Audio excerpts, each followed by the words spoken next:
A atração a seguir é recomendada para todas as idades.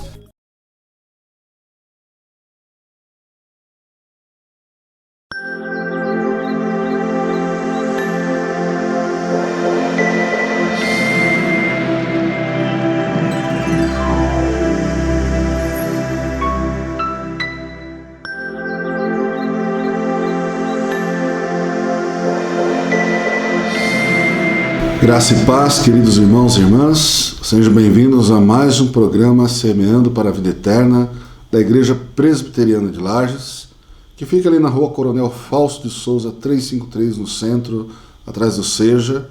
Você é nosso convidado, os nossos programas, a nossa programação é no domingo às 19 horas, o nosso culto principal, mas você está convidado também para um momento devocional às 9h30 da manhã no domingo, e depois um estudo aprofundado da Palavra de Deus na Escola Dominical às 10 horas, encerrando tudo às 11 horas da manhã e o nosso culto principal, como eu já falei, às 19 horas. Nós vamos ouvir agora uma palavra dos nossos patrocinadores. Clínica Médica e Odontológica Vida Nossa. Situada no centro de Lages, conta com a especialista em ultrassonografia, doutora Vanessa Gerber, nos atendimentos de ultrassom geral, músculo esquelético, obstétrico e Doppler.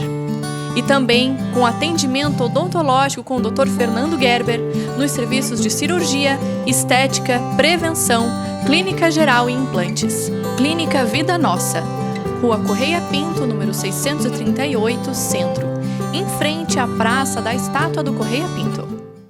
Queridos, nós estamos meditando no tema da Páscoa. A Páscoa é o tema, um dos temas principais da nossa religião, né? Da nossa denominação. Natal, nascimento de Jesus, a Páscoa, sua morte e ressurreição. Né? Então, os dois acontecimentos extraordinários aí da história, os mais importantes da história, né? Dividiu a história da humanidade entre antes e depois de Jesus. Então nós estamos aí nesse mês de abril meditando nos acontecimentos da Páscoa, porque a meditação nisso nos traz esperança, nos traz paz, fortalece a nossa fé na nossa salvação, e nós vamos orar agora pedindo que Deus esteja nos abençoando, nos iluminando e nos dando clareza na sua palavra. Oremos. Grande e eterno Pai, eu te agradeço, ó Deus, por mais um dia de vida que o Senhor nos dá. Nós louvamos o Teu nome, porque o Senhor é o Deus excelso, o Deus Criador, o nosso Deus Redentor, que enviou o Seu Filho Jesus para morrer em nosso lugar e nos dar a vida eterna. Nós te agradecemos, ó Deus, essa oportunidade que temos de pregar a Tua palavra. Pedimos a todos que estão ouvindo, ó Deus, que o Senhor toque em seus corações, transforme as suas vidas. Rogamos também, ó Deus, pelo momento que ainda vivemos desta pandemia, que o Senhor, com a Tua mão poderosa, esteja nos salvando, esteja nos livrando desse mal, ó Pai. E em nome de Jesus, Teu Filho, que nós oramos, pelo consolo das famílias que estão enlutadas, chorando, Senhor Deus, suas perdas, por aqueles que estão acamados, por aqueles que estão, Senhor Deus, hospitalizados, lutando pela sua vida. Que o Senhor nos dê da Tua graça, do Teu amor, em nome de Jesus que nós rogamos, pela Tua misericórdia, Pai. Amém, Senhor. Amém. Queridos, hoje eu quero meditar sobre um texto que ele é repetido nos 4 evangelhos. Só no Evangelho de João que ele é um pouco mais reduzido, né? É só uma menção, mas é sobre esse momento ainda da morte de Jesus, da sua ressurreição, o momento da Páscoa, né? Onde foi quando aconteceu a morte de Jesus. Então, antes dele ser preso, entregue às autoridades, o texto bíblico nos relata que ele levou, após a última ceia, os seus discípulos a um lugar especial, um lugar onde ele costumava ir com seus discípulos, um lugar onde ele meditava, onde ele orava, o jardim do Getsêmani. E eu coloquei como tema dessa meditação o jardim de Jesus. Então, o evangelho escolhido para a meditação deste momento é Lucas, o evangelho de Lucas, capítulo 22. Eu vou ler do versículo 39 ao 42 somente, mas nós vamos meditar um pouco mais ampliado nele, tá? Mas acompanhe aí a leitura. E saindo, foi como de costume para o Monte das Oliveiras, e os discípulos o acompanharam. Chegando ao lugar escolhido, Jesus lhes disse: orai para que não entreis em tentação. Ele, por sua vez, se afastou cerca de um tiro de pedra e de joelhos orava, dizendo: Pai, se queres, passa de mim este cálice. Contudo, não se faça minha vontade, e sim a tua. Amém. Só esses versículos, por enquanto, meus queridos irmãos e irmãs.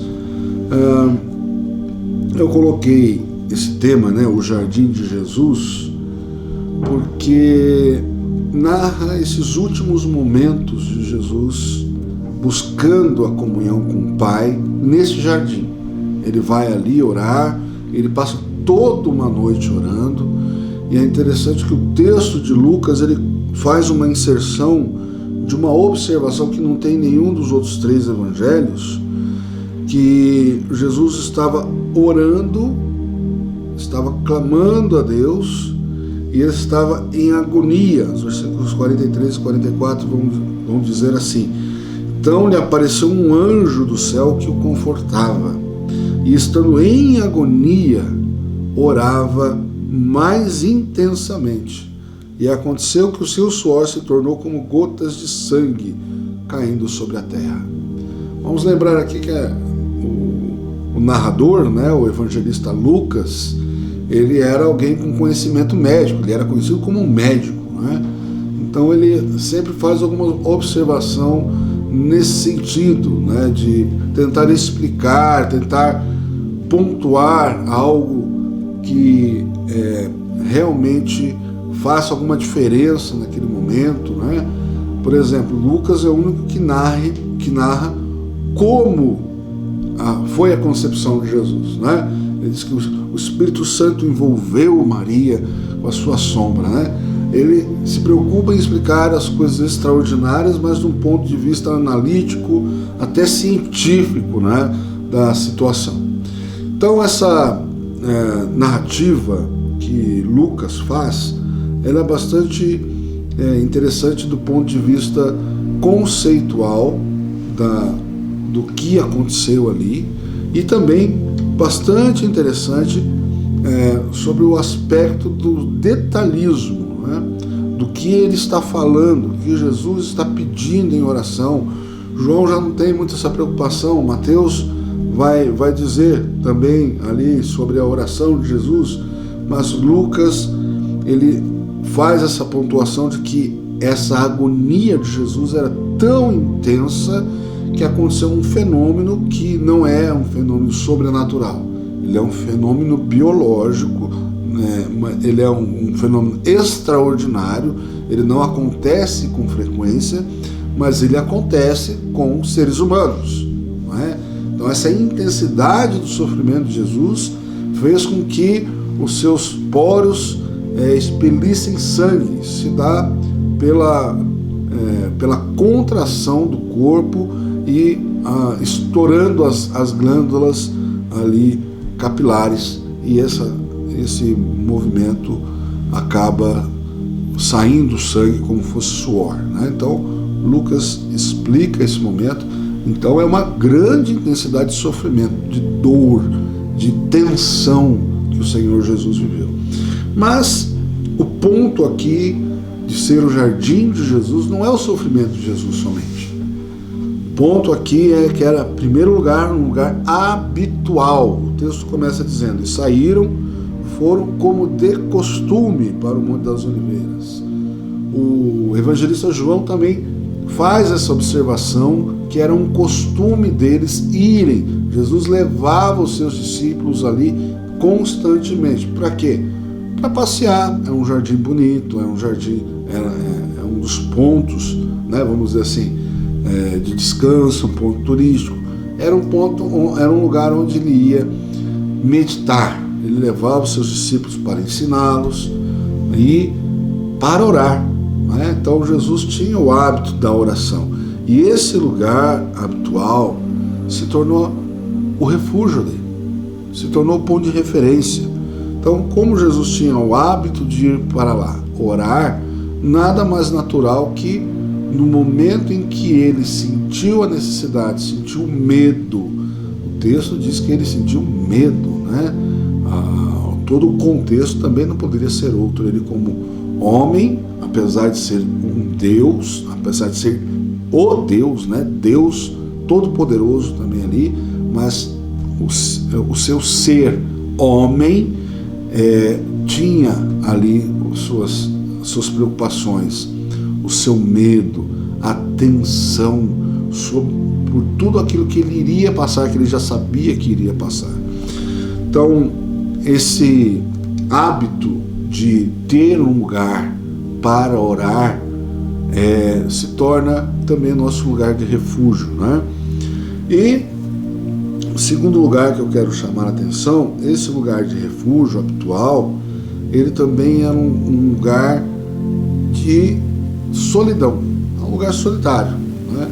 Ele chega com os discípulos ali, chega e fala assim: fiquem aqui que eu vou ali. Ele se afasta.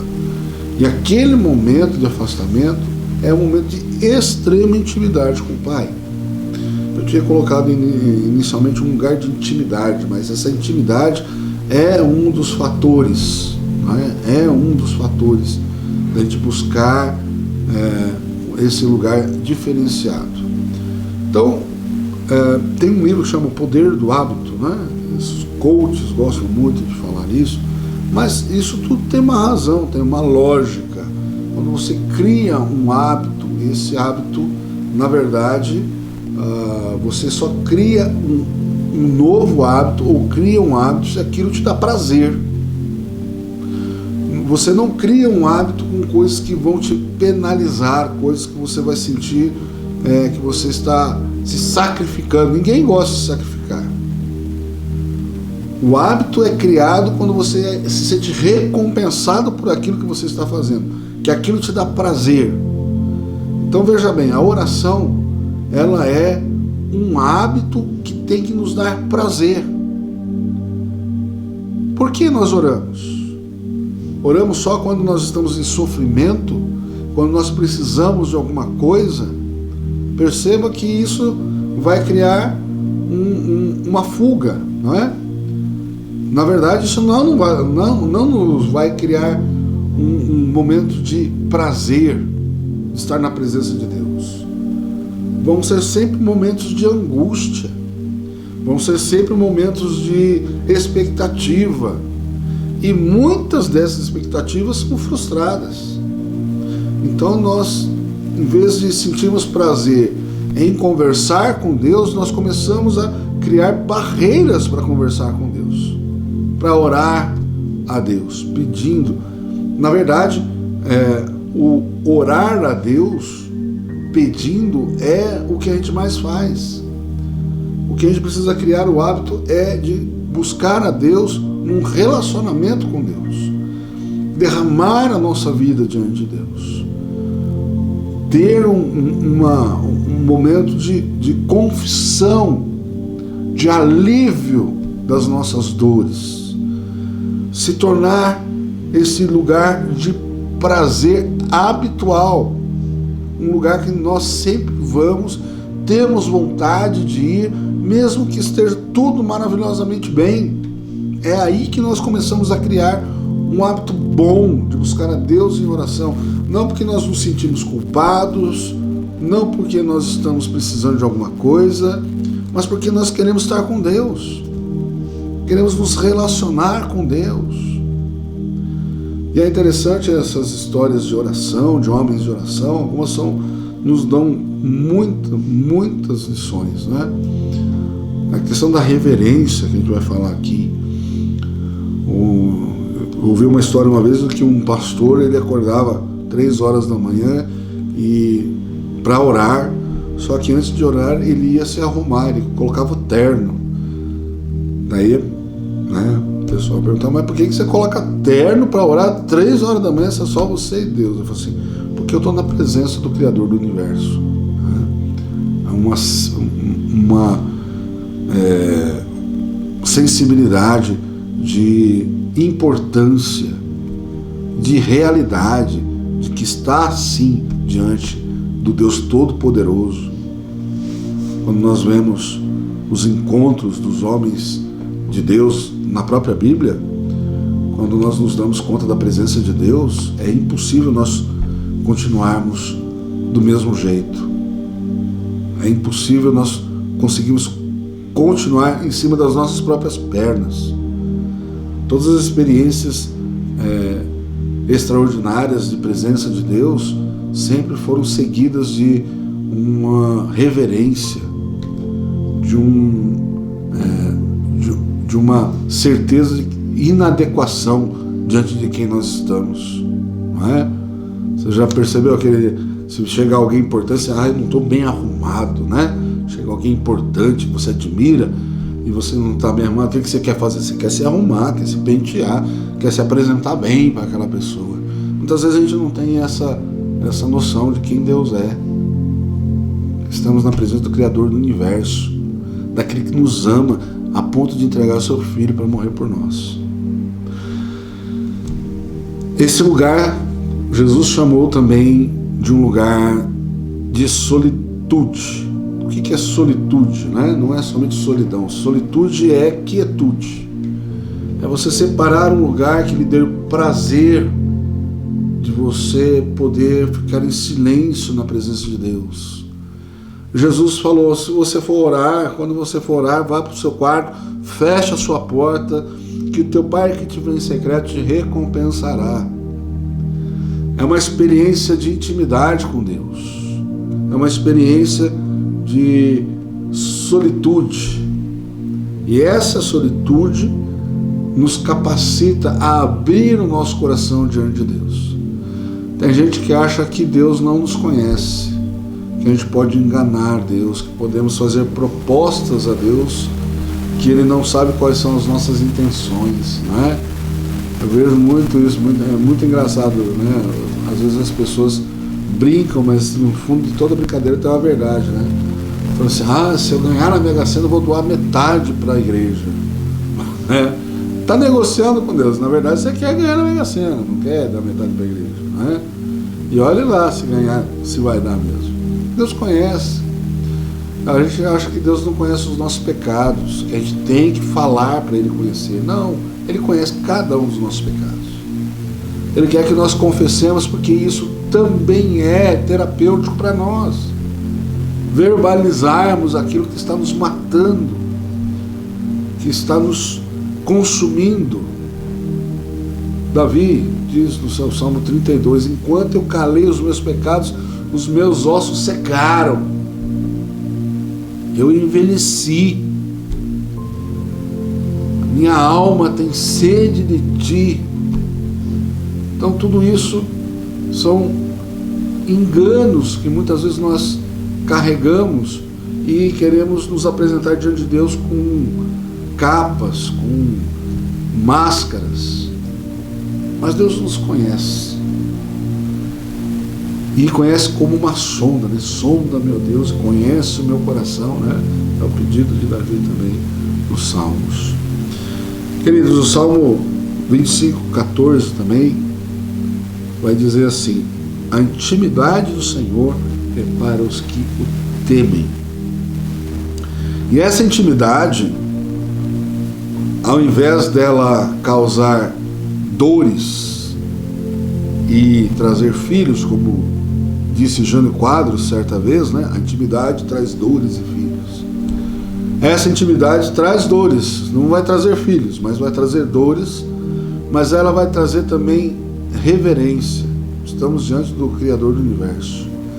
E essa reverência com intimidade ela faz com que nós possamos falar tudo o que nós queremos diante de Deus, pedir tudo o que nós quisermos diante de Deus, até o impossível.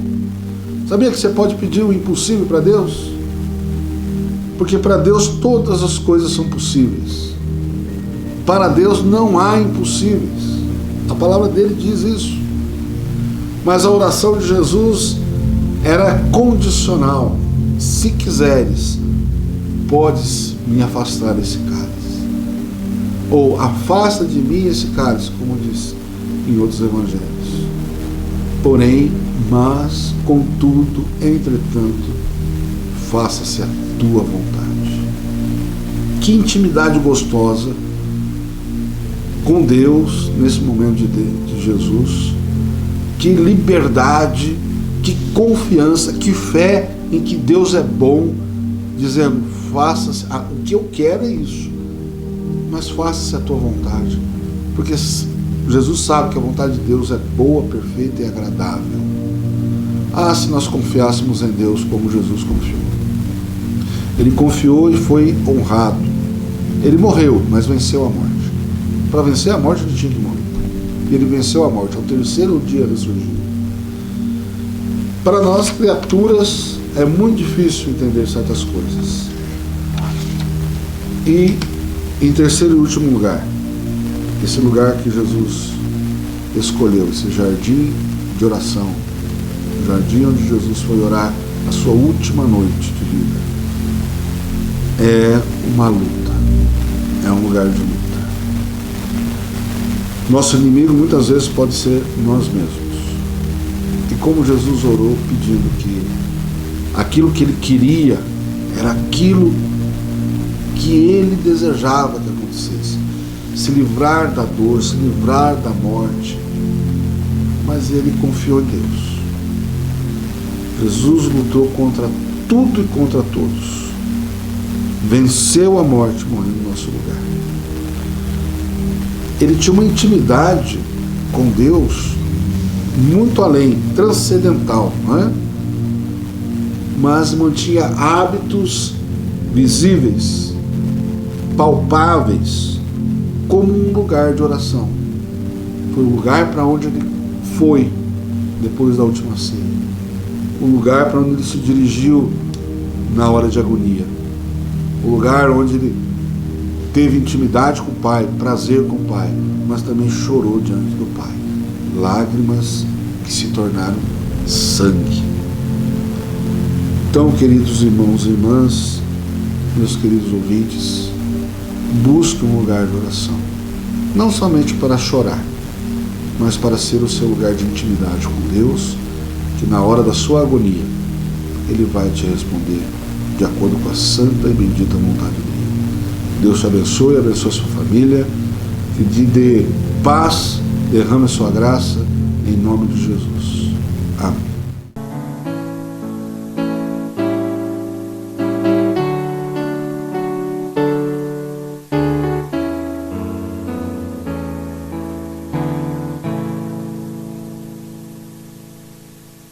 O jardim onde Cristo me espera é lugar de delícia e de paz. A certeza de sua presença dá-me vida feliz e eficaz. Oh, que lindo jardim de oração, onde Cristo me vem esperar. Perto dele estarei e contente serei, de minha alma seus pés derramar. No jardim onde Cristo me espera, eu deponho meus males e dor, e por bênção de Deus confortado, dou louvores ao meu Redentor. Oh, que lindo jardim, o jardim de oração, onde Cristo me vem esperar. Perto dele estarei e contente serei, de minha alma seus pés derramar. No jardim onde Cristo me espera, quer também te acolher, meu irmão. Vem fruir a incessante bondade que promana do teu coração. Oh, que lindo jardim, o jardim de oração, onde as flores são graça e poder, onde Cristo Senhor abre as portas do amor e eu me sinto feliz em viver. Amém.